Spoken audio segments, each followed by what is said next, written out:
Palestine തെരുവിൽ കൂടി ഒരു കുഞ്ഞ് അലഞ്ഞു തിരിഞ്ഞ് നടക്കുന്നത് കണ്ടിട്ടാണ് BBC റിപ്പോർട്ടർ തന്റെ വണ്ടി നിർത്തിയത്. ഒരു 7 വയസ്സായ കുഞ്ഞ്, തന്റെ ഒക്കത്ത് 3.5 വയസ്സായ മറ്റൊരു കുഞ്ഞുമുണ്ട്. ആ കുഞ്ഞിന്റെ കാലിൽ മുറിവുമുണ്ട്. ഈ വ്യക്തി കാര്യങ്ങൾ അന്വേഷിച്ചു. എന്താണ് കുഞ്ഞെ, നീ അലഞ്ഞു തിരിഞ്ഞ് നടക്കുന്ന, ഇവിടെ ആരുമില്ലല്ലോ? ആ കുഞ്ഞിങ്ങനെയാണ് പറഞ്ഞത്, ഈ തെരുവിലായിരുന്നു എൻ്റെ വീട്. എൻ്റെ വീട് ഇപ്പോൾ എല്ലാം തകർന്നു കഴിഞ്ഞു. ഞങ്ങളുടെ കുടുംബത്തിൽ അനേക ആളുകൾ ഉണ്ടായിരുന്നു. ഞങ്ങൾക്ക് ധാരാളം സ്വത്തുക്കൾ ഉണ്ടായിരുന്നു. ഞങ്ങൾക്ക് കാറുകൾ ഉണ്ടായിരുന്നു. ആവശ്യം പോലെ ഭക്ഷണങ്ങൾ ഉണ്ടായിരുന്നു, സൗകര്യങ്ങൾ ഉണ്ടായിരുന്നു, കളിപ്പാട്ടങ്ങൾ ഉണ്ടായിരുന്നു. ഇപ്പോൾ ആരുമില്ല. എൻ്റെ അപ്പനും അമ്മയും എവിടെയാണെന്ന് ഞങ്ങൾക്ക് അറിയത്തില്ല. ആ റിപ്പോർട്ടർ കാര്യങ്ങൾ തിരക്കിയപ്പോൾ അനാഥരായിപ്പെട്ട കുഞ്ഞുങ്ങൾ.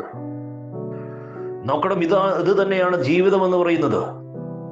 എല്ലാം ഉണ്ടെന്ന് പറയുന്ന നമ്മുടെ ജീവിതത്തിൽ ഒരു നിമിഷം മതി എല്ലാം ഇല്ലാതാകുവാൻ. ആ കുഞ്ഞിന് താങ്ങാൻ പറ്റാത്ത രീതിയിലായിരുന്നു അവരുടെ ജീവിതത്തിൽ വലിയ പ്രശ്നങ്ങൾ കടന്നു വന്നത്. എല്ലാ സൗകര്യങ്ങളും എല്ലാ സൗദങ്ങളും ഉണ്ട്. 3 നേരത്തിന് പകരം 5 നേരം കഴിക്കാനുള്ള ആഹാരമുണ്ട്. എല്ലാ സൗകര്യങ്ങളും ഉണ്ടെന്ന് പറഞ്ഞ് നമ്മൾ മതിമറന്ന് ജീവിക്കുമ്പോഴും നമ്മുടെ ജീവിതത്തിൽ ഒരു സമയം മതി ഇതൊക്കെ ഇല്ലാതാകാൻ. ഇതാണ് ലോകത്തിന്റെ സ്ഥിതി എന്ന് പറയുന്നത്.